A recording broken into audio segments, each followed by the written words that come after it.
Boa noite, amada igreja. Graças a Deus por mais essa oportunidade. Eu tenho aprendido no Senhor a todas as vezes que recebo mais uma oportunidade de subir ao púlpito e edificar a igreja, agradecê-lo, porque nós não sabemos os nossos dias de vida, não é verdade? E agora, com tudo que aconteceu na pandemia, muitas pessoas bem próximas, né, de nós foram levadas para o Senhor. Então, é uma oportunidade maravilhosa poder estar com vocês esse ano. Foi um presente para mim, para minha família. Quero louvar e agradecer a Deus. Tem algo, meus irmãos, que marcou minha vida na igreja na primeira vez que eu cheguei aqui, e eu vou mencionar a título de incentivo, a título de que a igreja continue perseverando nisso, porque para mim é uma das flores belas dessa igreja. E eu me encantei com a igreja no primeiro dia que eu cheguei aqui, no primeiro culto que eu participei, por perceber o quanto a igreja cantava forte. E eu estava vindo de algumas igrejas que cantava fraquinho. E eu sempre entendi, tem alguma coisa errada, tem alguma coisa errada. Porque por mais que a gente tenha problemas, né, lutas, dificuldades, mas estar na casa do Senhor, adorar o Senhor é sempre uma oportunidade. E eu fui tremendamente impactado naquele culto. Eu nem consegui cantar, porque a maioria das músicas eu nem conhecia. Eram músicas autorais do irmão Tinto. Mas ouvir a igreja da fé cantar naquele dia foi um bálsamo para minha alma. Então estou falando de algo com mais de 10 anos que aconteceu e eu nunca esqueci. Uma experiência espiritual maravilhosa. Continuem, meus irmãos, adorando de coração, fortes, sem que tenha que ficar aqui um dirigente dizendo vamos cantar, vamos cantar. Não. Igreja espontânea, que canta forte porque ama o Senhor. Continuem com isso no coração de vocês. E quero, de maneira bem representativa, mencionar o nome de dois irmãos, não porque são melhores ou mais especiais do que ninguém, mas porque eu quero tomá-los como representantes da minha gratidão à igreja. Vou escolher um homem e uma mulher para isso, mas saibam que todos vocês nos marcaram muito mais do que nós marcamos vocês. Quero louvar e agradecer a Deus pela vida e ministério do irmão Tinto, porque durante o tempo que eu estive aqui, ele foi uma espécie de energético na minha vida em alguns momentos, de vê-lo tantos anos servindo ao Senhor e sempre presente em todas as programações da igreja. Eu não sei se agora ele faz mais isso. Tenho certeza que continua, né? Um crente muito sério, muito firme, mas participava de todas, tudo que a gente fazia, sempre com esse ânimo dele, esse vigor. Inclusive, nós tentamos implantar uma programação na terça-feira, lembra, irmão Tinho? E que várias programações foram feitas, eu e ele. Então, era um culto de missões, e a gente queria incentivar a igreja a amar missões, se voltar para missões, estudar livros sobre missões. E alguns dos cultos que aconteceram na terça-feira, estava eu e o irmão Tinto. E meus irmãos, meus olhos se enchiam de lágrimas quando eu vi o irmão Tinto chegando, porque eu pensava que eu ia ficar só. Aí quando eu via, lá vinha o irmão Tinto, eu disse, oh, bênção do Senhor. Lá vinha ele, a gente começava a estudar, e muitas vezes o irmão Tinto me dizia, pastor, foi melhor do que se tivesse um bocado de gente. Foi bom hoje, Deus nos abençoou. E isso foi marcante, impactante na minha vida. Então, continue, irmão Tinto, sendo esse crente exemplar e com seus defeitos e falhas, mas com seu amor e seriedade na vida cristã. Você tem incentivado e sido exemplo para muitos crentes, inclusive para o meu ministério. Eu queria agradecer a Deus também pela vida da irmã Lisonete. Irmã Lisonete também foi uma irmã que, apesar de suas limitações, né? Então a irmã Lisonete tem 5%, né, de visão, né, irmã Lisonete? Mas a irmã Lisonete sempre nos cultos, sempre participando, sempre ativa, pelo menos no tempo que eu passei aqui, né? Aí eu faço a mesma piada do irmão Tito, eu espero que continue, né? Então, Eu passei um bom tempo na igreja, acredito que alguns meses iniciais, sem saber que irmã Lisonete tinha problema na visão. Porque quem não conhece, ela disfarça bem, né? Então ela chegava para conversar comigo como se nada tivesse acontecendo. Ela me encontrava na igreja assim, né? Então ela ia e chegava: oi pastor, boa noite. Ela, Débora, Dayane, estava sempre lá. E a irmã com vários problemas, grandes dificuldades. Eu lembro de algumas conversas que a gente teve na época do trabalho, da loja. E eu louvo a Deus por sua vida, minha irmã. Louvo a Deus porque as limitações nunca fizeram com que a irmã deixasse de estar na igreja e se voltasse para o Senhor. Continue firme e forte. E são apenas representações de crentes muito sérios que essa igreja tem, que eu poderia mencionar inúmeros crentes exemplares.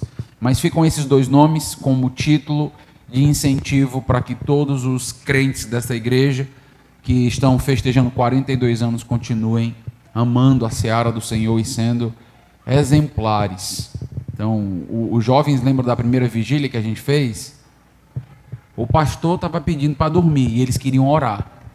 Era um negócio assim de outro mundo, né?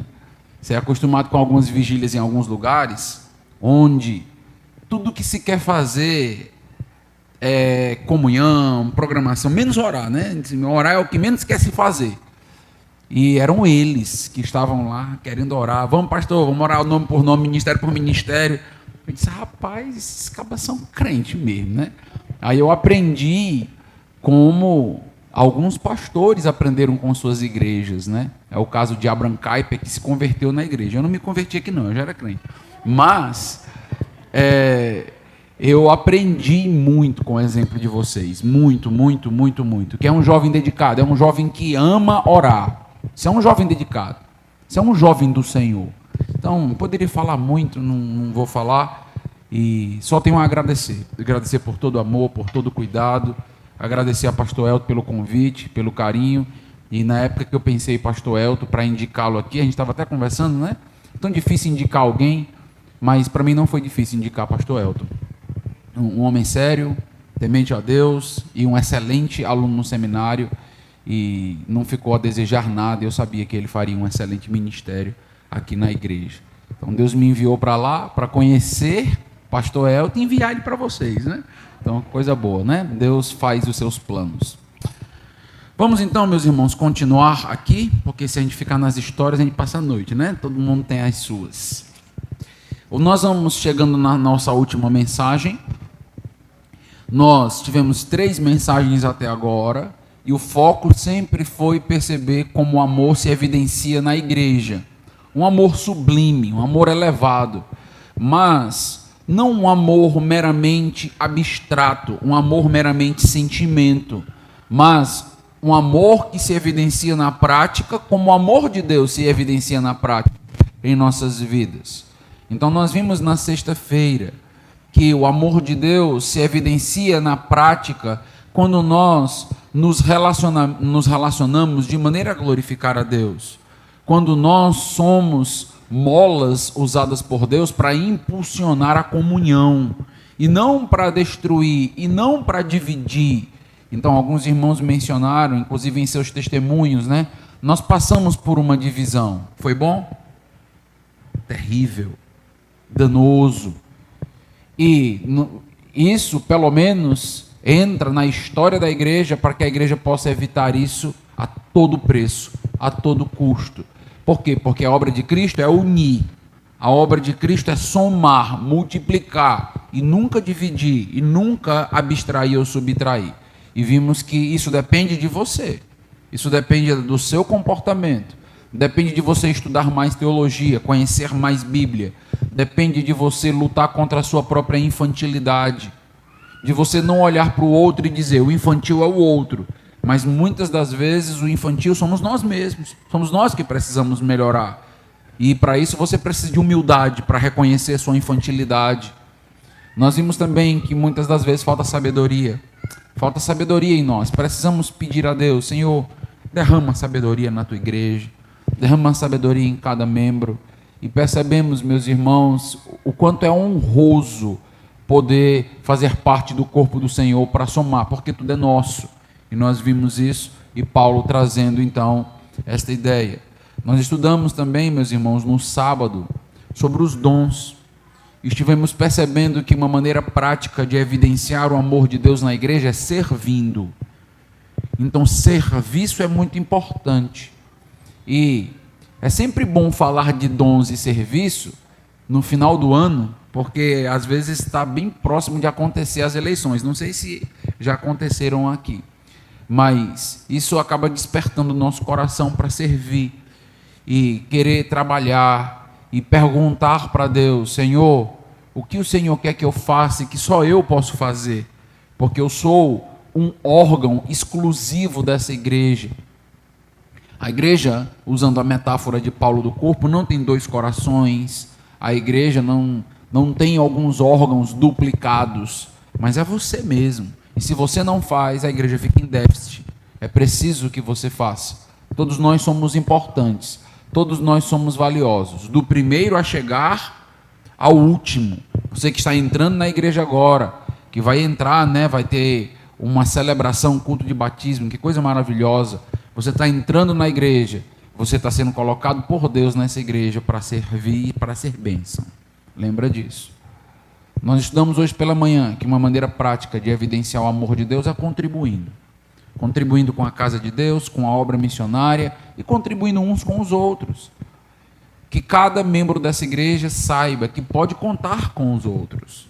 Que se eu estiver passando por um momento difícil, então eu tenho irmãos que me amam, que foram colocados na minha vida para ser alicerce, para me segurar, vai me dar o braço, vai me levantar. Então, em algum momento você cai, eu te levanto, em outro momento você me levanta. Isso é igreja, meus irmãos, essa é a beleza da igreja do Senhor, um corpo orgânico, funcional, visível.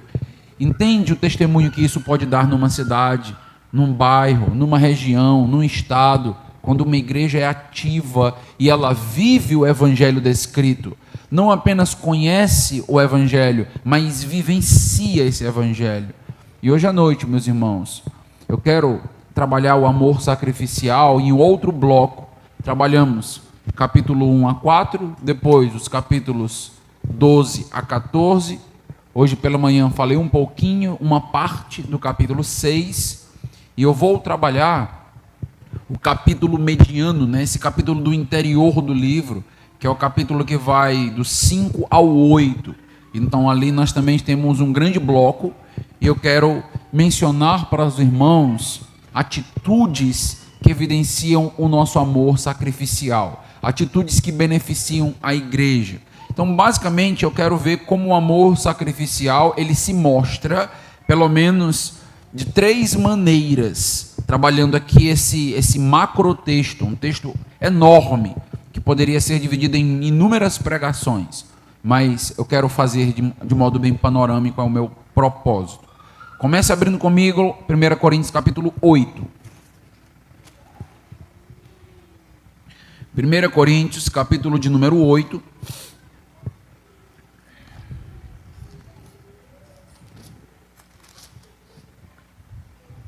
Quero ler com os irmãos a partir do verso 1 ao 13. Nós vamos ler 3 textos, basicamente, mas eu não estarei expondo todos os detalhes do texto, só trazendo para os irmãos algumas ideias. 1 Coríntios, capítulo 8, versículos de 1 a 13. No que se refere às coisas sacrificadas a ídolos, reconhecemos que todos somos senhores do saber. O saber ensoberbece, mas o amor edifica. Se alguém julga saber alguma coisa, com efeito, não aprendeu ainda como convém saber. Mas se alguém ama a Deus, esse é conhecido por ele. No tocante à comida sacrificada a ídolos, sabemos que o ídolo de si mesmo nada é no mundo, e que não há senão um só Deus. Porque ainda que há também alguns que se chamem deuses, quer no céu ou sobre a terra, como há muitos deuses e muitos senhores, todavia, para nós há um só Deus, o Pai, de quem são todas as coisas, e para quem existimos, e um só Senhor, Jesus Cristo, pelo qual são todas as coisas, e nós também por ele. Entretanto, não há esse conhecimento em todos, porque alguns, por efeito da familiaridade até agora com o ídolo, ainda comem dessas coisas, como a ele sacrificadas, e a consciência destes, por ser fraca, vem a contaminar-se. Não é a comida que nos recomendará a deuses, pois não perderemos ou nada perderemos se não comermos, e nada ganharemos se comermos. Vede, porém, que essa vossa liberdade não venha de algum modo a ser tropeço para os fracos. Porque se alguém te vir a ti, que és dotado de saber, à mesa, em templo de ídolo, não será a consciência do que é fraco induzida a participar de comidas sacrificadas a ídolos? E assim, por causa do teu saber, perece o irmão fraco, pelo qual Cristo morreu. E deste modo, pecando contra os irmãos, golpeando-lhes a consciência fraca, é contra Cristo que pecais. E por isso, se a comida serve de escândalo a meu irmão, nunca mais comerei carne, para que não venha a escandalizá-lo. Oremos. Deus amado, aplica essa palavra em nossos corações, que o Senhor cresça enquanto o pastor diminui, para a tua honra e glória. Amém.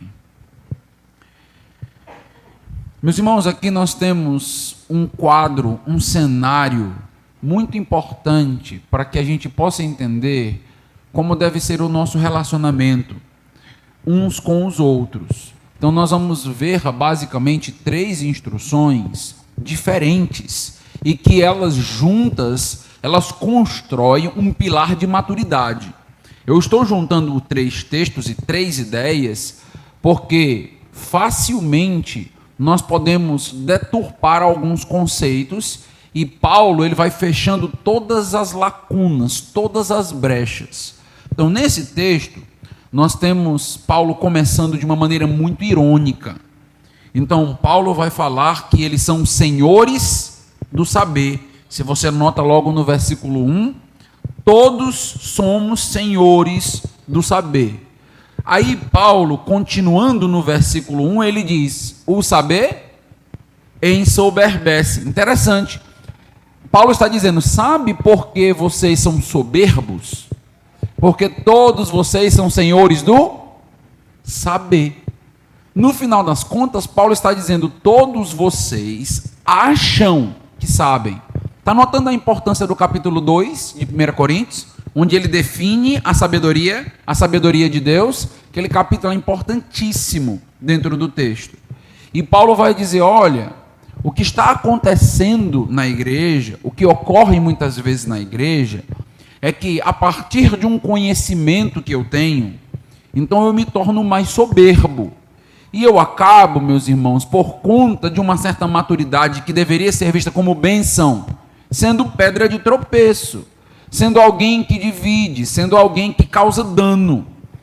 Mais uma vez, Paulo está dizendo, uma bênção do Senhor para a nossa vida pode ser usada de maneira errada. Uma bênção de Deus para a nossa vida pode se tornar maldição. Paulo vai usar o exemplo da comida sacrificada a ídolos.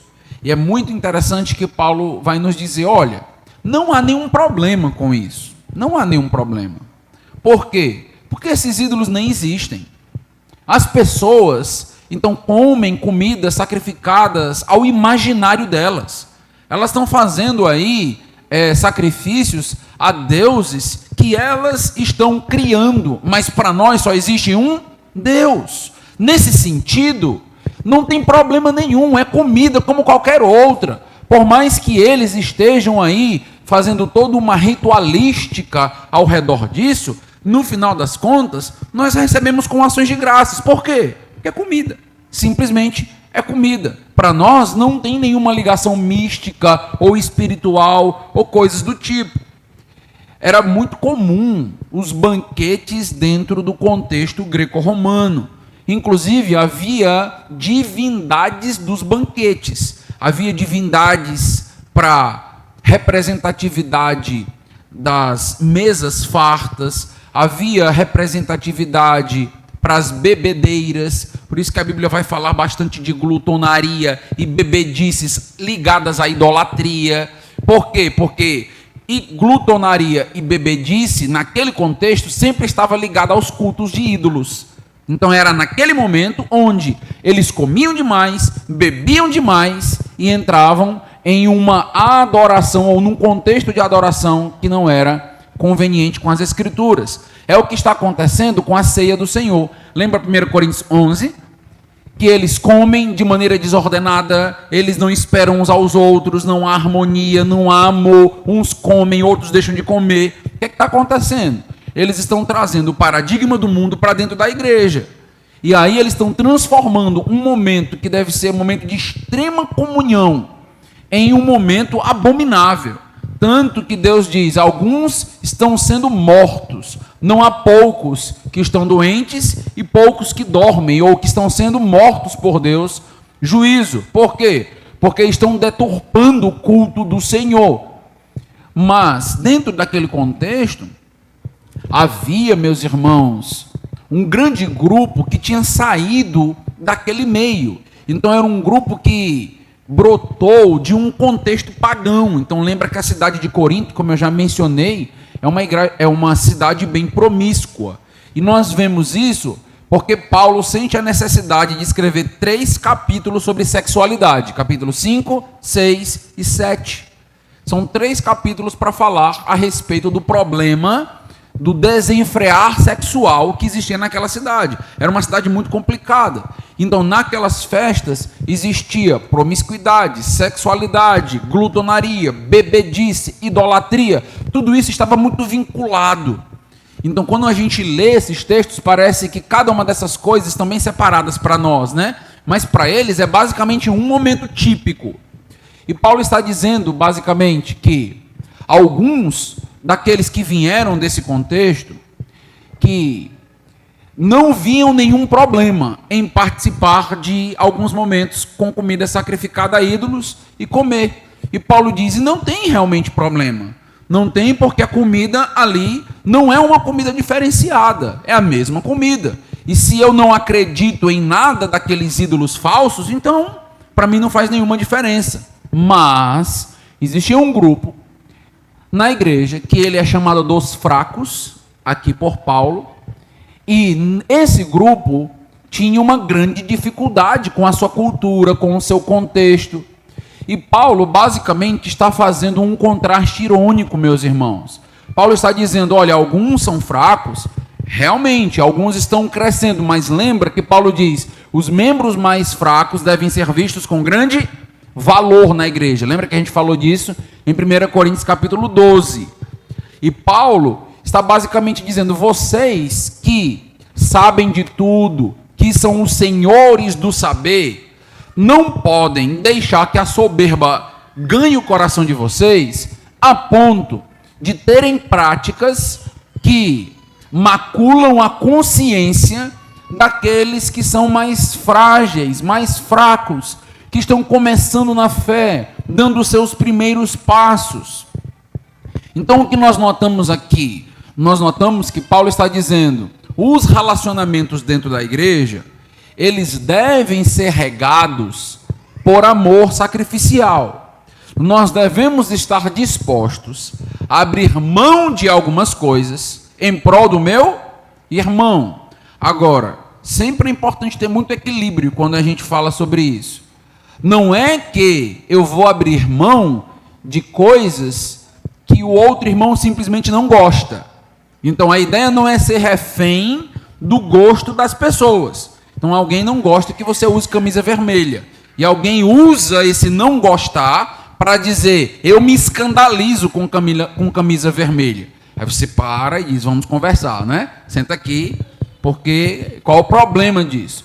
Então há muita deturpação. Eu posso transformar algo neutro em algo problemático. Mas eu posso também, como um crente mais maduro, usar a minha liberdade de maneira a causar dano ao outro. E com as redes sociais, isso tem acontecido mais e mais. Por quê? Porque tudo que é feito é colocado na rede social. Tudo. Então, tudo que é feito, nós fazemos questão de publicizar. Nada é feito nas ocultas. Então, o meu gosto musical, o que eu como, o que eu bebo, os meus costumes, a minha cultura, tudo isso é colocado na internet, né? Então, isso, meus irmãos, acaba trazendo algumas dificuldades, muitas das vezes, com irmãos mais frágeis, mais fracos. Eu sempre lembro que há mais de 20 anos atrás, quando eu cheguei na igreja, eu vim de um contexto jovial muito promíscuo, muito promíscuo. Então, morava em Fortaleza, jovem de classe média alta, com condições de fazer o que quer dentro de uma capital. Você imagina o que é que se faz. Mas, quando eu cheguei na igreja, eu notei que a igreja era bem diferente dos meus costumes, das minhas práticas, dos meus valores. E os pastores foram muito sábios naquele momento. Porque algumas perguntas que eu fiz, por exemplo, pastor, eu posso continuar bebendo? Tem algum problema em continuar bebendo? A resposta que eu recebi foi a seguinte: beber é pecado, não beba. Pronto, foi isso. Eu louvo a Deus por essa resposta que eu recebi há mais de 20 anos atrás. Depois, com o passar dos anos, quando a maturidade foi chegando na minha vida, eu entendi o que o pastor fez e eu entendi o que a Bíblia dizia. E eu fui dizendo, agora eu estou tendo olhos para perceber as coisas de uma outra maneira. Continuo abstêmio, mas eu percebo e eu entendo agora a largueza que a Bíblia dá para algumas práticas e algumas coisas. Mas se aquele pastor tivesse me dito qualquer outra coisa que não fosse aquela resposta, eu teria voltado para o mundo. Eu teria voltado a beber e ter práticas mundanas. Então, o que acontece? Acontece que muitas das vezes nós precisamos ser tolhidos, a nossa liberdade é tolhida em nome de beneficiar e cuidar do outro, em nome do fortalecimento do outro. E demora, meus irmãos, nós não temos muito prazos para quanto tempo alguém continua fraco em determinada área. Eu só me seguro por um mês. Se você não se fortalecer, o problema é seu. Não, não é assim. Então a gente vai devagarinho, nós somos crianças na fé. E devagarinho nós vamos ajudando o outro, cuidando do outro. Mas você imagina que se eu conhecesse um pastor naquela época e tivesse visto o pastor bebendo. Eu não estou dizendo que isso é pecado. Não estou dizendo isso. Depois, se você quiser conversar, a gente pode ter tempo aí para conversar. Não estou dizendo isso. Eu só estou dizendo que se eu tivesse visto isso, o prejuízo para a minha vida espiritual era imensurável, porque eu não tinha maturidade naquele momento para encarar isso, para lidar com isso. Não tinha. E não adianta você querer forçar, por exemplo, um filho de 5, 6 anos de idade a entender uma verdade profunda. Você já deve ter notado que seus filhos não conseguem entender tudo que você diz, né? Se eles são pequenos, às vezes o máximo que você diz para eles é um dia você vai entender. Não dá para falar muita outra coisa, porque eles não têm ainda a condição, são crianças. Da mesma maneira. O que Paulo está querendo evitar? Que os crentes mais maduros, por questão de ego e arrogância, possam destruir a igreja do Senhor Jesus Cristo. Possam fazer com que aqueles que estão precisando de discipulado, de exemplo, de crescimento, possam então se desenvolver. Igreja é um local onde nós nos limitamos por causa do outro.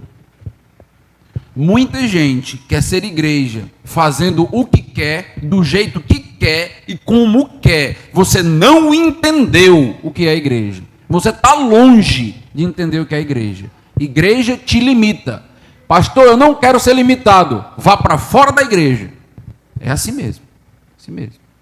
Pastor, eu não quero ser limitado. Quer não? Quero não. Pois não case. Não é verdade?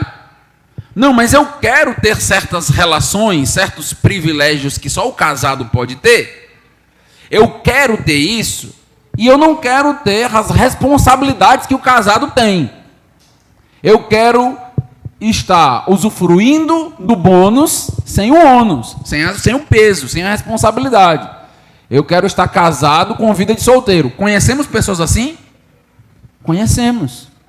Vemos pessoas assim. Funciona? Lógico que não, lógico que não. Relacionamentos nos limitam. E o que é a igreja? Um grupo de relacionamentos. Só que não qualquer grupo de relacionamento. Os relacionamentos e os vínculos são fortes por causa do sangue de Jesus Cristo. Então, atentar contra isso é muito sério. É por isso que no versículo 12, aqui do capítulo 8, ele diz o seguinte, ó. Deste modo, pecando contra os irmãos, golpeando-lhes a consciência fraca, é contra Cristo que pecais. É sério isso? Pecar contra o irmão é pecar contra Cristo. E quando nós estamos atentando contra a consciência ainda fragilizada do irmão, forçando, sem ter a paciência que as pessoas precisaram ter conosco. Meus irmãos, eu precisei de muita paciência dos meus pastores para que eu me tornasse um pastor. Mas foi muita. Em cada detalhe, em cada teimosia, em cada pensamento errado e achava que era certo. E lia a Bíblia no primeiro ano, conversando e discutindo com pastores com 20, 30 anos de experiência, eu dizia, a Bíblia diz é isso. E o pastor, com toda a paciência do mundo, me colocava debaixo dos braços e dizia, meu filho, vai devagar. Existem mais coisas que você não está percebendo. E hoje, meus irmãos, eu posso dizer do fundo do meu coração, eu louvo a Deus por esses pastores. Homens sábios, que não me mataram espiritualmente e nem me jogaram fora, porque eles poderiam ter feito isso. Eles poderiam ter visto uma pessoa questionadora, porque eu era demais. E todas as vezes que as pessoas questionam comigo, eu lembro, eu também era. Eu perguntava tudo. E ainda teimava quando me dizia o que eu não queria. Né? Pecador, né? E os pastores, com paciência, longanimidade enorme, chegavam, ensinavam, indicavam, tiveram paciência para no momento que eu não aceitava, deixa eu lá, não aceita? Um dia ele vai entender. Aí os anos passavam, aí eu entendia exatamente o que aquele pastor dizia. Conversava com o pastor e o pastor dizia, entendeu? Entendi, pastor, muito obrigado. Quantas vezes eu precisei voltar para os pastores e dizer, muito obrigado, pastor. E eu quero aproveitar esse momento para dizer o quanto eu sou grato ao pastor Mauro Clark, meu pai na fé, e o quanto eu sou grato ao pastor Kelso Clark, que inclusive já fez conferência nessa igreja. Foram muito pacientes comigo. Homens do Senhor, marcaram muito a minha vida. Então, é preciso que a gente tenha paciência com o desenvolvimento das pessoas. Não dá para alguém chegar na igreja e a gente já querer que ela tenha um padrão e uma mentalidade completamente madura, entende? Não dá. E você que tem mais anos de crente, pesa sobre os teus ombros a responsabilidade de ser bênção. Então, às vezes, anos de crente soa para nós como privilégios, mas no final das contas é peso, é carga, é exemplo que nos é cobrado. E precisamos, meus irmãos, entender e encarar isso. Então, precisamos ter muita sabedoria no Senhor para lidar com a nossa liberdade. Entende? Num mundo pós-Revolução Francesa, onde o brado é liberdade, onde o que o mundo mais valoriza é liberdade, inclusive na própria teologia, né? A gente limita até Deus para que o homem tenha liberdade, né? É importante dizer para os amados irmãos, a tua liberdade pode ser destrutiva. A tua liberdade não está acima da igreja, não está acima dos irmãos. A gente tem que ter sobriedade para que a gente não deixe de fazer certas coisas que são lícitas e são até edificantes, por conta de corações que estão apegados a gosto ou coisa do tipo, mas ter a percepção espiritual de que algumas coisas feitas trarão dano e prejuízo. Conselho: não entre muito na onda de publicar tudo que você faz. Você não precisa disso. Isso pode causar dano para a igreja, prejuízo para a igreja. Os irmãos imaginam Eu não fiz não, tá? Mas só para imaginar, viu? Então os irmãos imaginam me conhecendo e você de repente começa a me ver em imagens na internet com cerveja na mesa, bebendo, e aí vê uma foto, vê outra. Como é que ia ficar o teu coração? Desanima? Entristece? Isso que aconteceu. E agora imagina os novos convertidos. Você falou de um homem que você conheceu, eu tenho um grande amigo, um servo do Senhor, posso contar com ele. Aí o novo convertido entra na internet e diz, é esse aqui? Como é que você fica? Entende? Nós somos tolhidos em Cristo Jesus. E isso para nós, meus irmãos, não é um terrorismo não. É amor sacrificial. Amor sacrificial. E em alguns momentos nós precisamos exercer isso, porque foi o que Cristo fez por nós. Cristo morreu na cruz por nós. Amor sacrificial. E às vezes a gente tem que matar algumas coisas para que a igreja esteja bem, para que a igreja esteja forte. E a gente faz sem que as pessoas saibam, sem alardear algumas coisas, porque a gente sabe que nem todo mundo tem maturidade para lidar com coisas que eu posso fazer, mas que outros não podem. Entende isso? Eu vejo, meus irmãos, dentro da igreja do Senhor, e eu vejo isso com muita tristeza. Eu vejo que o que Paulo escreveu em 1 Coríntios 8 se encaixa perfeitamente em pessoas completamente donas do saber, orgulhosas, e que dizem eu faço, e ele que amadureça, e quem quiser que se fortaleça. Meus irmãos, essa não é a postura de Paulo.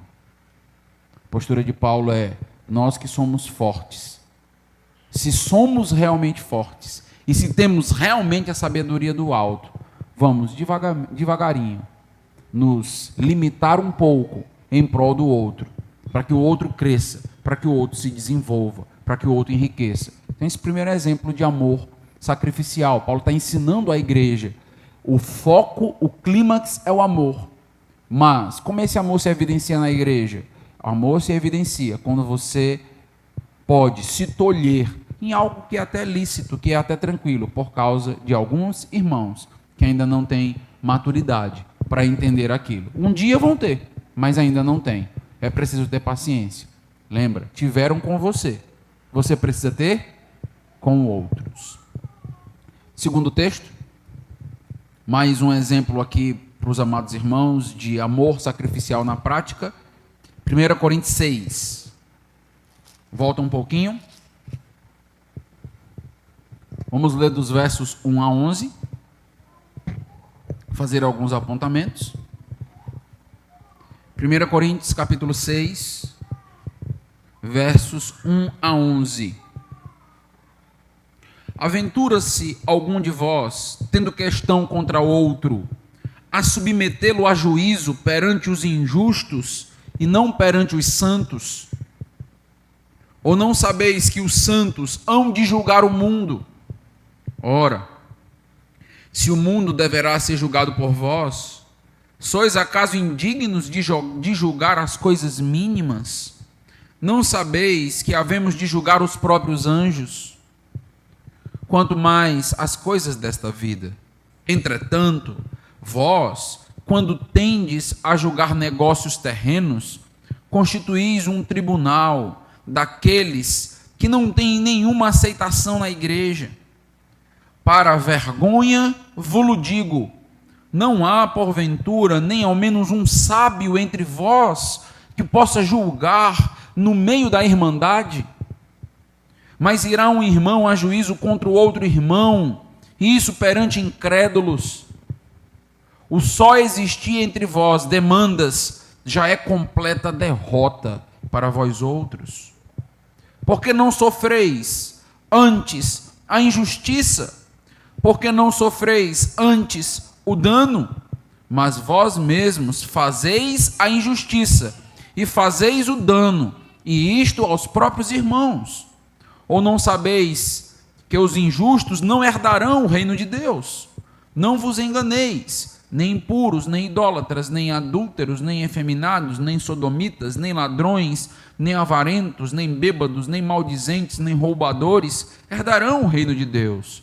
Tal fostes algum de vós, Mas vós vos lavastes, mas fostes santificados, mas fostes justificados em o nome do Senhor Jesus Cristo e no Espírito do nosso Deus. Esse texto é um outro texto importantíssimo para a unidade da igreja, para a ideia que Paulo tem de resolver as rixas, as contendas, as facções da igreja. O segredo, meus irmãos, mais uma vez, é amor sacrificial. O que está acontecendo, meus irmãos? O que estava acontecendo naquele contexto é que dois crentes na igreja não conseguiam se entender. Dois crentes na igreja se tornaram inimigos, começaram a brigar a tal ponto de que um começa a causar dano para o outro, dolo no outro, e a coisa vai crescendo em tal magnitude que eu preciso agora, de alguma maneira, recorrer a um tribunal humano. Por quê? Porque não dá mais para conviver com Cristo. E por que eu falei Cristo? Porque o meu irmão é Cristo na minha vida. Lembra disso? O meu irmão é um representante de Cristo. E o que está acontecendo na igreja? Cristo e Cristo, membros do próprio corpo de Cristo, não conseguem viver. Não conseguem se suportar. E, meus irmãos, isso acontece nas igrejas? Ou só aconteceu aqui na primeira igreja de Corinto, né? Acontece nas igrejas. Isso, meus irmãos, acontece por quê? Porque nós somos ofendidos, magoados, lesados de alguma maneira, e nós muitas das vezes não tratamos, guardamos mágoa no coração, e aquela mágoa vai crescendo, se tornando insuportável. Nós não vamos ao nosso irmão, porque ele pecou contra nós, e o confrontamos, não tomamos os passos de Mateus para resolver o problema, e no final das contas, tudo vai crescendo, crescendo, crescendo, crescendo, a ponto, meus irmãos, de termos que recorrer a um incrédulo, um juiz, um advogado incrédulo, para resolver um problema interno do corpo de Cristo. O que Paulo está dizendo? Isto é uma completa derrota. Derrota para a igreja. É uma vergonha. Esse testemunho envergonha a igreja de Cristo. O mundo que gosta de zombar da igreja, escarnecer da igreja do Senhor Jesus, vê dois crentes brigando. E como você acha que eles pensam? O que você acha que eles começam a refletir? Cadê o amor? Cadê o amor que é dito? Cadê o amor sacrificial? O texto não está proibindo, na minha perspectiva, e aí tem muito debate. O texto não está proibindo, em todo caso, levar um irmão à justiça. A ideia não é proibir todos os casos. Existem casos que são crimes. Crimes precisam ser levados para as autoridades. Entende? Então, acontece um ato de pedofilia na igreja. A igreja não tem direito de esconder isso. Isso é um crime. A igreja pode ser processada. E quem escondeu o crime está sendo comparsa do crime. Nós não temos direito de fazer isso. Um irmão que assassinou o outro, em nome da nossa amizade da igreja, porque ele faz parte da nossa membresia, não há denúncia. Está certo isso? É preciso haver denúncia. É preciso haver denúncia.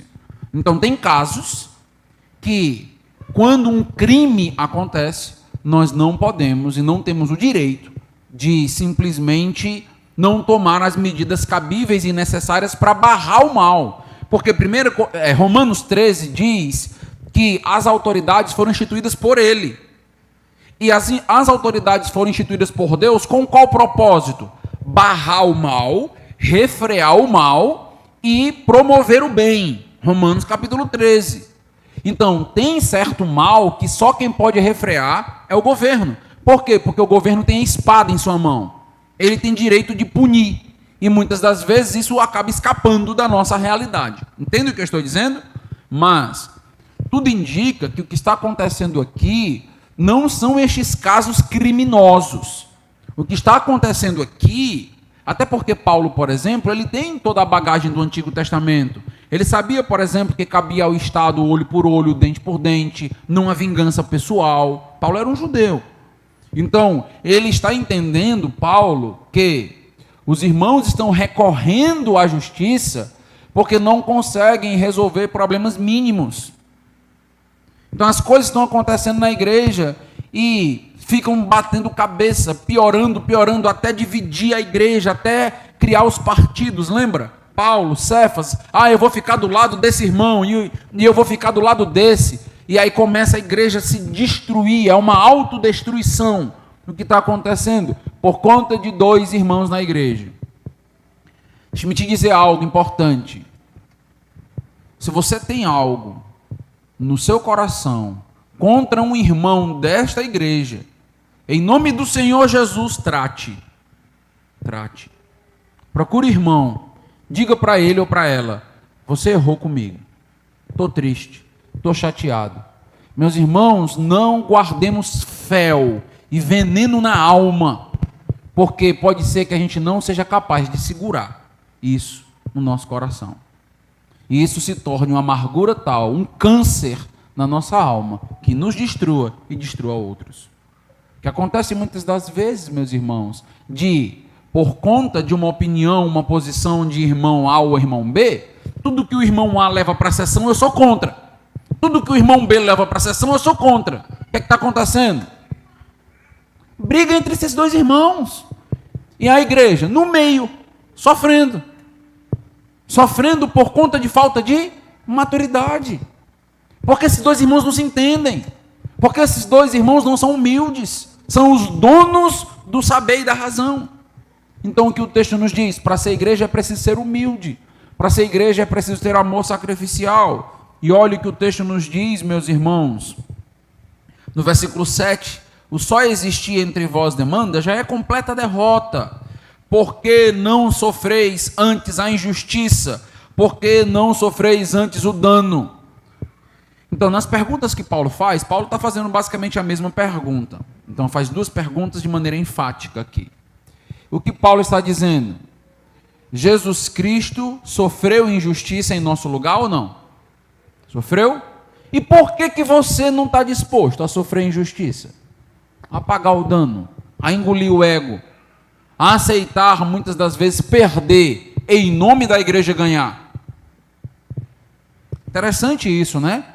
Então, sofrer o dano. Se tem algo difícil para a gente, é sofrer o dano. Sabe por quê?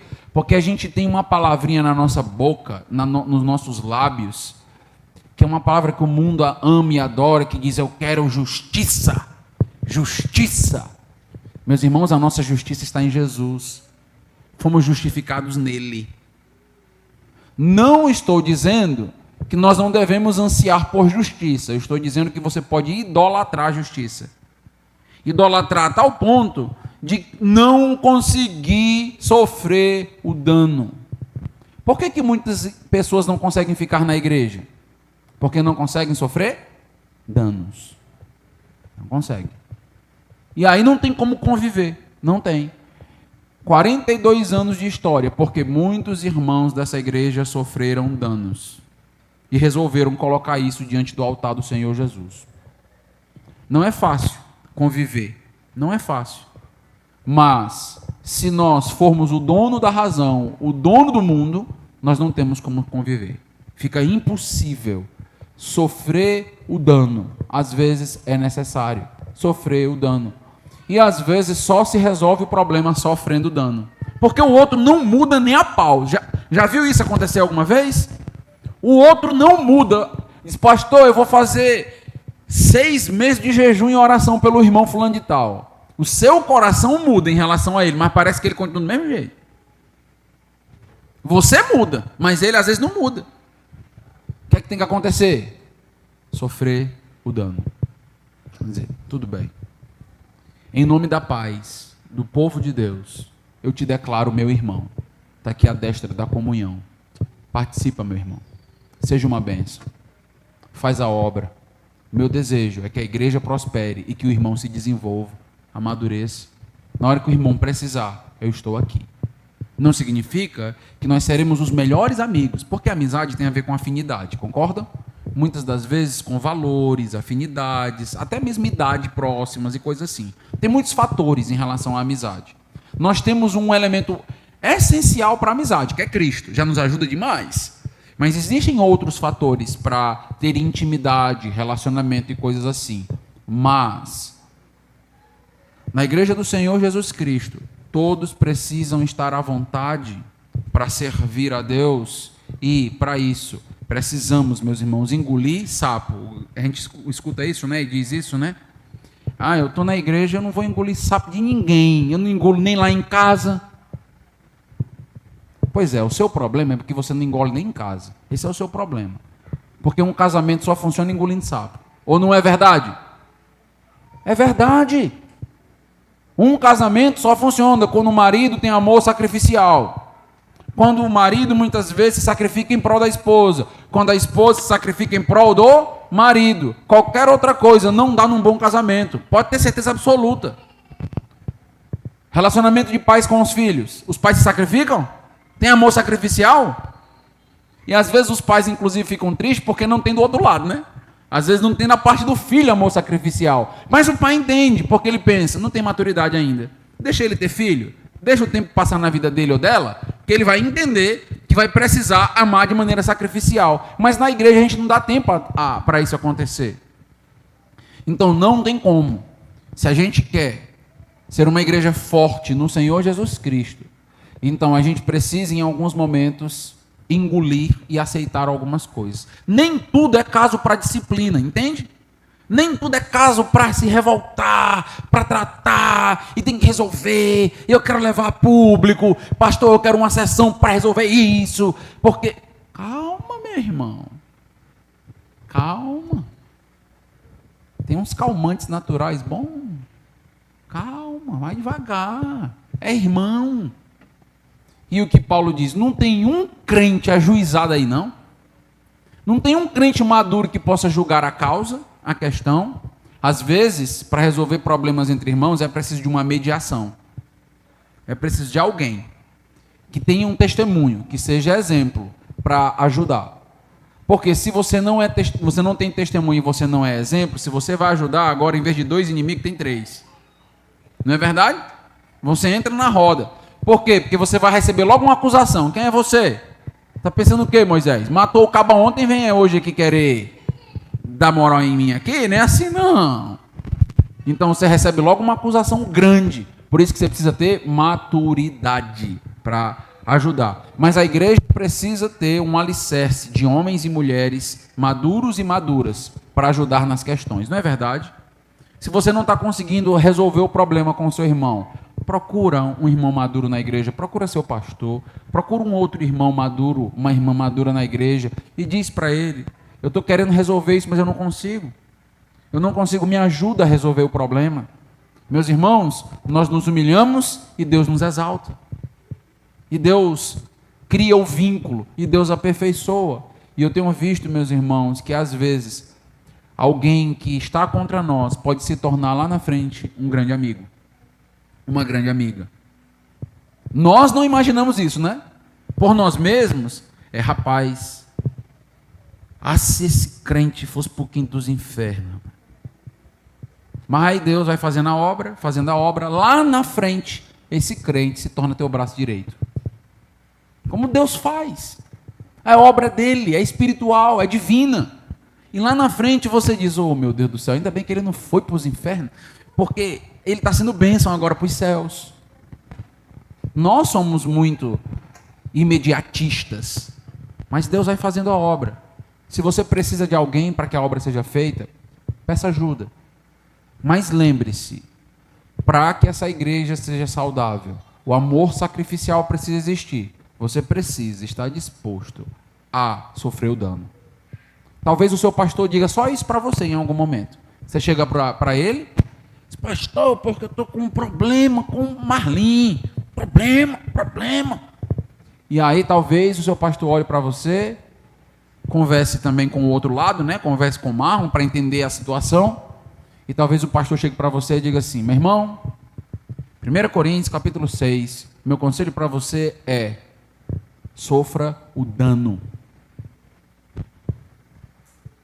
É difícil ouvir isso, meus irmãos? Ou é fácil? Dificílimo. Assim, por que ele não disse para ele sofrer o dano? Por que sou eu que tenho que sofrer o dano? A gente começa, né, a automaticamente racionalizar. E eu? O pastor está contra mim também? Agora? Ou o irmão está contra mim? Nunca ache que o mediador está contra você. Porque se o mediador estiver contra você, não tem mais quem mediar. Então, se você está em busca de alguém para mediar, escute. O nosso problema é que a gente quer um mediador. Aí, por exemplo, você procura um irmão, procura o pastor diz, vá por aqui. Aí você diz, não vou, eu prefiro ir para a justiça. Prefiro causar o dano. O problema não é que na igreja não existe, na igreja atual, por exemplo, não é que não exista um homem sábio ou uma mulher sábia. O problema é que a gente não quer ouvir os conselhos de sabedoria que Deus dá aos homens e às mulheres sábias e sábios do nosso meio. Nós não temos um coração ensinável. E é preciso parar e ouvir.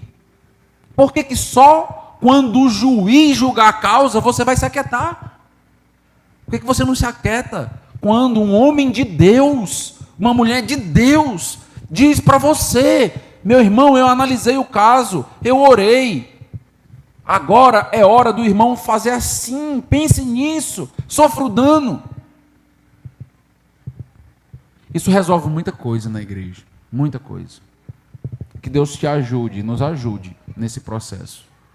Então nós vimos dois casos.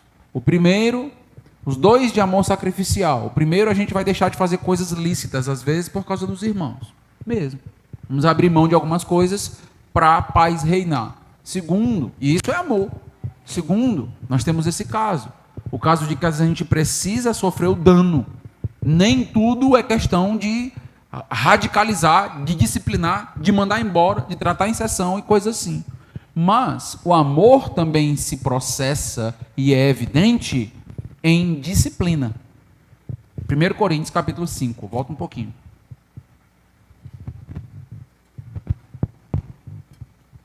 1 Coríntios capítulo 5, vamos ler dos versos 1 a 8.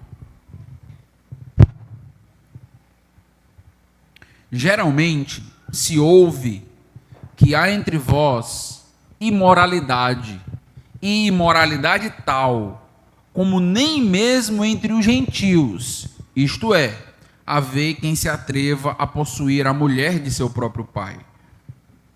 E contudo, andais vós ensoberbecidos, e não chegastes a lamentar, para que fosse tirado do vosso meio quem tamanho ultraje praticou.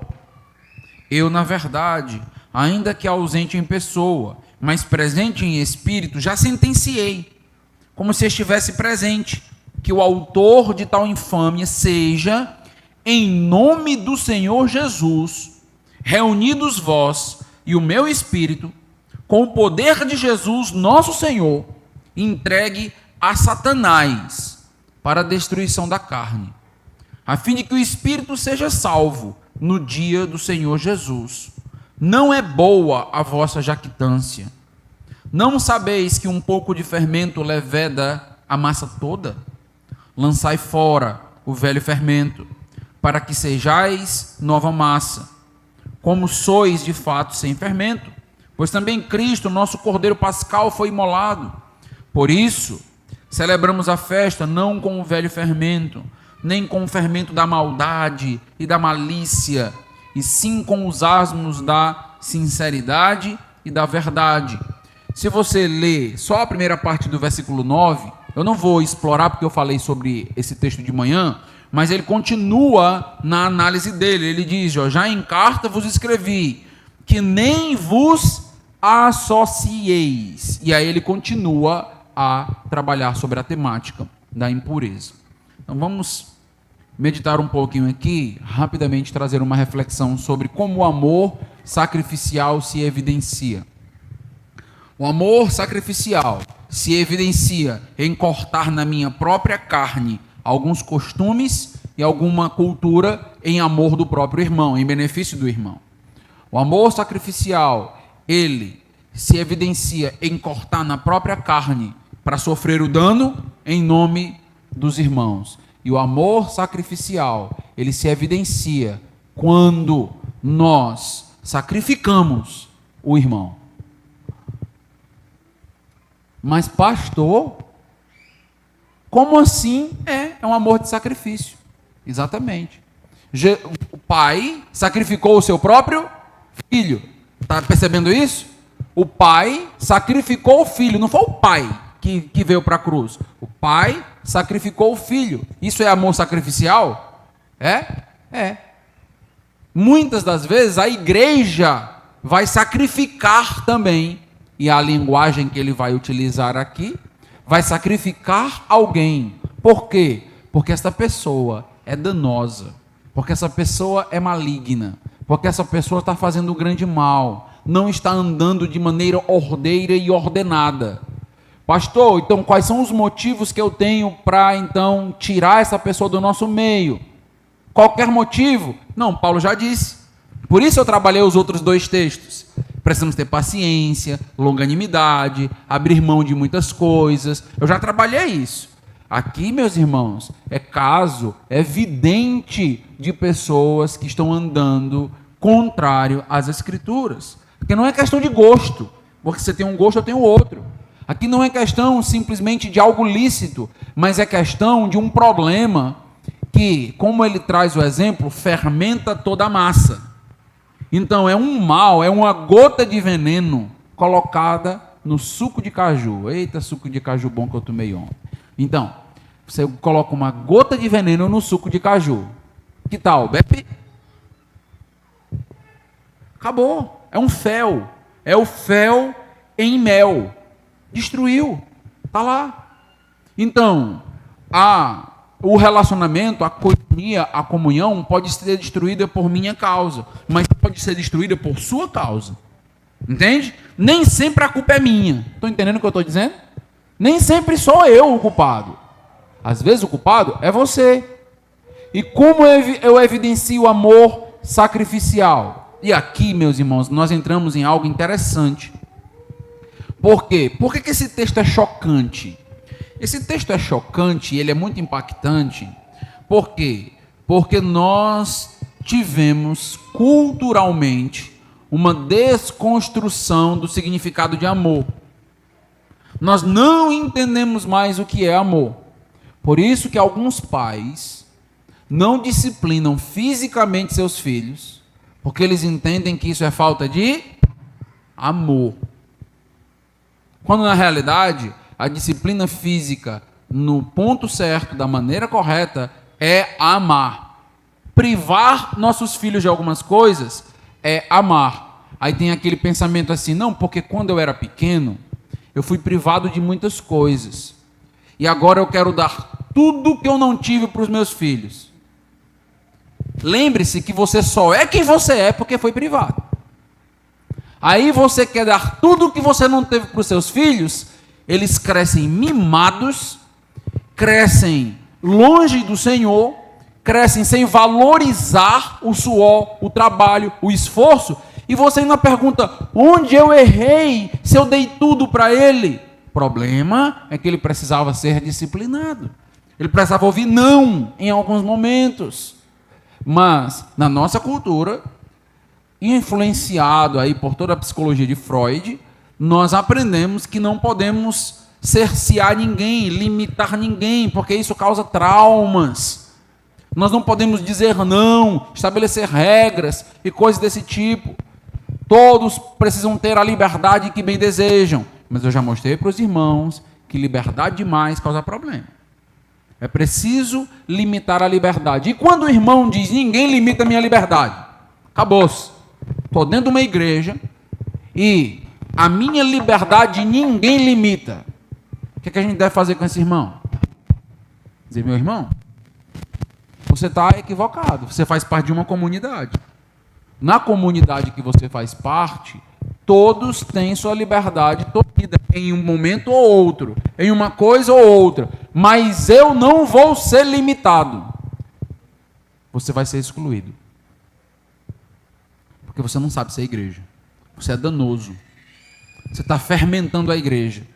Aí, quando o irmão sabe isso, o que é que ele faz? Ele procura os adeptos de Cefas. Ele diz, rapaz, o negócio para mim está sério. Então, o que é que eu vou fazer? Eu vou pegar logo o grupo que é contra o pastor Elton na igreja. Eu sei que não tem, né? Mas, só mencionando, né? Eu vou logo para... Rapaz, o pastor Elton já exortou fulano e beltrano. Então, eu vou logo conversar com eles, porque eu estou sendo exortado, fulano foi exortado, cicrano foi exortado, então vai juntar o grupo, fortalece, e agora o que é que a gente faz? Oposição. Agora, tire. Às vezes tem que tirar tudinho, um por um. Difícil? Terrível. Pastor perde cabelo, tem colite, gastrite, um bocado de it. Porque tem que resolver. Era um, agora são 10. Sai todos 10. É fermento, maldade. Pastor, mas isso não é amor, pastor. Como é que eu tiro alguém da igreja? Meus irmãos, aprenda a ler a Bíblia. O que Paulo nos diz aqui é muito, muito, muito, muito mais forte do que simplesmente tirar um irmão da igreja, excluir um irmão numa sessão. O que Paulo nos diz aqui, de maneira muito aberta, muito taxativa, sem rodeios, sem o politicamente correto, né, da nossa linguagem. A Bíblia não é politicamente correta. Paulo diz assim, deixa eu dizer para vocês o que vocês devem fazer. Entrega a Satanás. Pastor, pode botar isso na ata? Não, está na Bíblia. Não pode não, está na Bíblia. Está aqui escrito. Deixa inspirado. Entrega a Satanás. Mateus 18. Não ouviu um, não ouviu 2 e 3, não ouviu a igreja. Quem é? Gentil e publicano. É descrente. A igreja local tem autoridade de dizer, ele é gentil e publicano. Não significa que ele é descrente. Nós não sabemos a alma das pessoas. Mas para aquela igreja, aquele comportamento é um comportamento de descrente. E tem que ser tratado como descrente.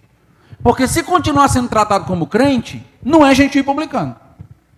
Tem que ser tratado. Pode vir para a igreja, mas vai ser evangelizado. Entendeu não? Mas eu tenho 15 anos de igreja. Podia ter 68. Seu comportamento, com 68 anos de igreja, não condiz com o evangelho. É pior ainda. Nota que quanto mais anos, pior a coisa.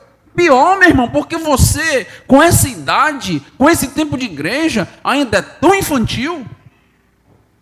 Talvez porque não deram umas boas palmadas, né? No seu bumbum quando você era pequeno. Pois a igreja vai dar agora.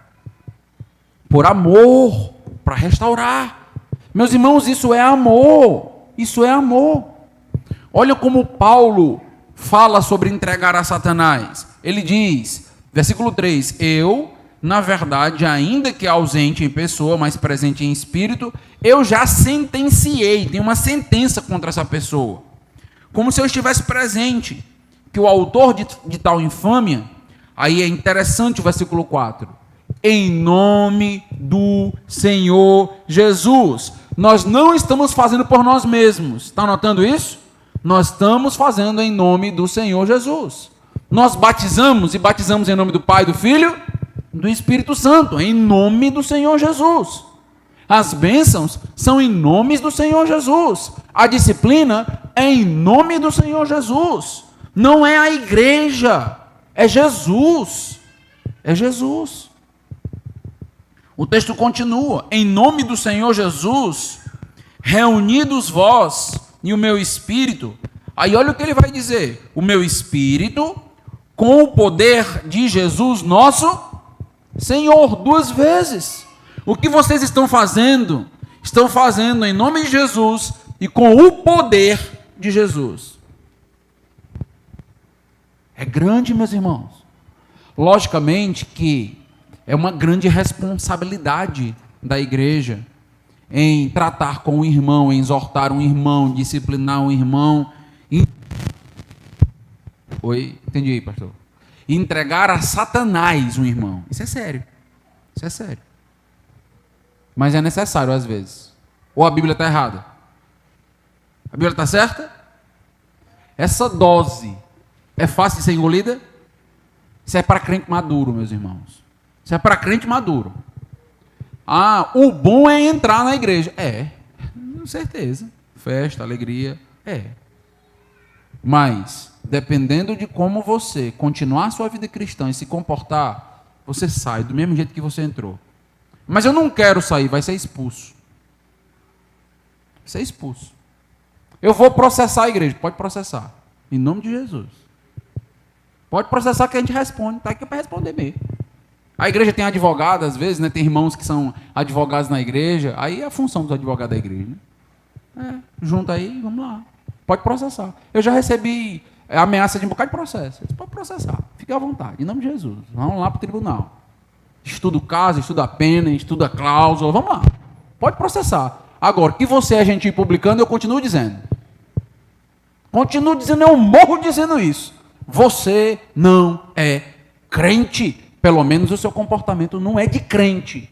E dizendo que vai me processar, está provando ainda mais. E a Bíblia diz, se você não concorda comigo, procura um irmão sábio para a gente resolver o problema. Você está querendo me levar para a justiça. Pois é.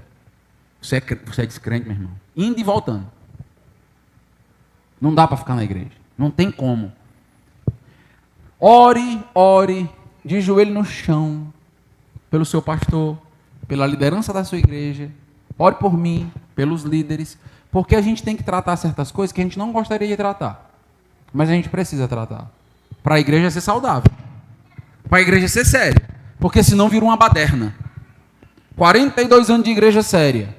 Se não tratar problema, vai se tornar mais uma igreja na estatística gospel. Mais uma. É tratável, tem que tratar. Em amor, por amor. Mas tem que tratar. Como eu já disse, não por todo e qualquer caso. A gente não vai banalizar tudo e qualquer comportamento. Porque a gente precisa ser maduro para ajudar, para discipular, para fazer crescer. Tem que ter largueza. Temos que engolir certas coisas. Mas tem certos comportamentos que não podem ser aceitos. Por quê? Porque Paulo diz, esse comportamento choca até o mundo. Paulo está dizendo aqui. Esse comportamento, esse problema que estava acontecendo na igreja, até o próprio mundo. E olha que ele está falando da cidade de Corinto. Ele está falando, meus irmãos, da cidade mais imoral da época. E ele está dizendo, tem imoralidade tal na igreja, que até a cidade de Corinto perde para esse tipo de imoralidade. O que é que a igreja faz? Se torna uma mini Corinto? Pior do que Corinto? Ou a igreja está ali para ser luz? Paulo diz, não pode. Como ele menciona o caso aqui, né? Não pode alguém se atrever a possuir a mulher do seu próprio pai. Isso é errado até para os descrentes. Como é que as pessoas vão ver a igreja? Como é que as pessoas vão chegar na igreja, meus irmãos? Como é que vai funcionar o nosso evangelismo? De chamar as pessoas para vir para a igreja, se lá fora é mais santo do que a igreja? Eles não vão querer vir. Mas se eles entendem que se existir problema sério vai ser tratado, a igreja ganha honra na comunidade. Nós não estamos vendendo uma imagem de igreja perfeita na terra. Não existe. Tem dificuldades, lutas, precisamos aprender a conviver. E vão ter casos de problemas muito sérios que o que a igreja faz? Trata. Não esconde não, trata. Tratamos, é assim. E fulano de tal era da igreja. Ele era. E o que foi que aconteceu? Não, aconteceu um caso, mas ele não representa mais a nossa igreja. Ele não é mais membro. Não precisa abrir, né, a vida da pessoa. Cada um fala o que quiser. Mas não é mais membro da nossa igreja. Ser membro é algo muito sério. Muito sério. Por causa do meio evangélico bagunçado, parece que ser membro é algo qualquer. Mas ser membro é representar um povo. Você representa uma igreja que demorou 42 anos para estar aqui. Você está entrando agora. Mas a igreja tem 42 anos e você não tinha nem de vida. 42 anos. Quanto mais de crente. Mas você está representando esta igreja. E muito mais do que isso. Porque se fosse a igreja, a gente ainda fica tranquilo. É só uma instituição. Você está representando Cristo. A noiva dele. O corpo dele. Isso é muito sério. Isso é muito sério. E a igreja precisa entender. Amar a Deus é disciplinar algumas pessoas. Nós não podemos amar as pessoas acima do nosso amor por Deus. Concordam? Ah, não, porque é da minha família. Ah, é porque é amigo, colega, é o meu patrão no trabalho, é o empregado no trabalho. Eu amo a Cristo, porque se for para agradar aos homens, o que eu estou fazendo na obra do Senhor? Agora, como eu disse, meus irmãos, aqui não é uma ideia de ser duro por ser duro, frieza, não, em amor. Às vezes já aconteceu o caso de disciplinar chorando, eu já disciplinei chorando, eu chorando, lágrimas correndo nos meus olhos. Eu já conversei com irmãos, pedi para os irmãos abandonarem pecado, chorando. Disse, meu irmão, não faça isso, pelo amor de Deus. Abandone isso, meu irmão. Eu vou ter que lhe disciplinar, meu irmão. Eu vou ter que levar o caso para a igreja. Por favor, saia disso. E vocês pensam que uma liderança séria, um crente maduro, não sofre? Lógico que sofre. Rasga a alma. Porque o quanto a gente luta para que alguém se converta, não é verdade? Então rasga a nossa alma. Por isso, as lágrimas escorrem, porque a gente não quer perder ninguém. Pelo contrário. Mas, se tiver que perder um, para não perder toda a igreja, é o que precisa ser feito. Entende? Pode ser o pastor. Pode ser eu, pastor Elton, pode ser quem for. Se tiver que perder um, para que a igreja continue firme, forte, com o seu testemunho devido e correto, precisa ser feito. Entende? Façam chorando, gemendo, mas não deixem de fazer. Não deixem, porque esse é o caminho. Pastor, o que significa ser entregue a Satanás? Eu entendo, meus irmãos, que ser entregue a Satanás é sair da comunidade. Então, alguém é retirado da comunidade e eu gosto de dizer o seguinte, eu gosto de pensar o seguinte, a igreja nos protege. A igreja é uma comunidade tipo guarda-chuva. Quando nós estamos debaixo da igreja, muitos problemas são evitados. Nós sabemos que aqueles que não estão na igreja, por exemplo, estão em festas, bares, bebendo, eles muitas vezes ganham problemas simplesmente por estarem no ambiente errado, não é verdade? Quando nós estamos na igreja, Deus nos protege, Deus guarda a sua igreja, Deus protege a sua igreja. Ao próprio agir de Satanás acaba sendo limitado em nossa vida. Porque eu estou sendo igreja, vivendo como igreja, estou cheio do Espírito. O que Paulo basicamente está dizendo é: manda esta pessoa para fora da igreja, para que Satanás tire a vida dela. Para que morra, mas possa ir para o céu. Para que o corpo dela seja retirado da terra, mas que possa ser salva em algum momento. Era irmão em Cristo. Pelo menos o texto faz todos os apontamentos de que fosse um crente em Jesus. Mas, por conta desse testemunho, então você agora vai ser alvo direto de Satanás e de suas obras. Vai padecer e vai sofrer muito. Porque a igreja, meus irmãos, nos ajuda a blindar a vida espiritual. Nos fortalece e nos protege. É como uma família. Quando você tem uma família bem estruturada, o marido cuida da esposa, não é? Ele é um guarda-chuva sobre a vida da esposa. Vem os filhos são cuidados agora por dois, né? Pelo marido e também cuidado pela esposa. É assim que funciona. E nós, crentes, povo de Deus, somos cuidados pelo Espírito, cuidados pelo Senhor, cuidamos uns dos outros. É uma bênção ser igreja, é uma bênção poder falar da igreja nesse tom tão vitorioso, tão benéfico, num contexto onde a igreja é completamente desvalorizada. É uma bênção. Do outro lado, lá fora, está Satanás. O oposto de ser protegido e defendido na igreja é ser entregue a Satanás. Está lá. Que Deus, meus irmãos, nos ajude, se for preciso, orar para que essas pessoas voltem, mas caso não queiram, que Deus trate com elas. Quantas pessoas Deus tirou a vida no Novo Testamento, está lembrado? A própria ceia, 1 Coríntios 11, não vou falar, mas na própria ceia, o que está acontecendo? Deus está tirando a vida de pessoas. Muitos doentes, não poucos que dormem, foram mortos. Deus tirando a vida de muita gente. Deus tirando a vida. Lembra de Ananias e Safira? Estavam na igreja, dois hipócritas. Deus vem e tira a vida deles.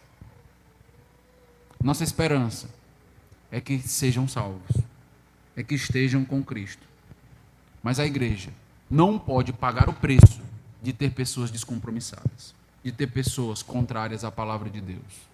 Que Deus nos ajude a ter moderação, equilíbrio, sabedoria, para abrirmos mão de certas coisas, para termos certa largueza em relação à liberdade. A igreja deve ter certas liberdades, porque somos uma coletividade, mas não deixamos de ser indivíduos, temos gostos diferentes, então temos que ter certa largueza um com o outro, certa liberdade. Mas quando o caso for um caso tal que a evidência seja de um descompromisso ou de uma desobediência direta das Escrituras, a igreja precisa, se for necessário, ir às últimas consequências. Continuem. Vocês já tiveram que fazer muito isso no decorrer de tantos anos. Muitas pessoas saíram porque foram disciplinadas, foram excluídas, inclusive na minha época. Isso acontece e aconteceu. E vai continuar acontecendo enquanto a igreja de Cristo for séria. Amém? Vamos orar. Deus amado, Deus Todo-Poderoso, eu quero te agradecer pelas minhas limitações na transmissão da tua palavra. Peço ao Senhor que tudo o que foi dito ganhe espaço nos nossos corações e seja aplicado quando for necessário. Que essas verdades não desapareçam da nossa mente. Ó Deus, nos ajuda, nós não queremos ser legalistas, nós não queremos estar o tempo todo julgando os irmãos, nós não queremos, ó Deus, acabar com toda e qualquer liberdade das pessoas em Cristo Jesus. Nós só queremos, ó Deus, que não haja fermento, que não haja mal, que não haja dano na igreja do Senhor Jesus. Que o Senhor nos faça perceber que lutar pela pureza é amor, que lutar pela pureza é zelo, e que quando nós tratamos com um irmão, nós estamos amando este irmão, nós não estamos expulsando, nós não estamos abandonando, nós estamos tratando porque amamos. Mas se ele não quer ser cuidado e amado, que Satanás faça a sua parte. Em nome do Senhor Jesus. Amém.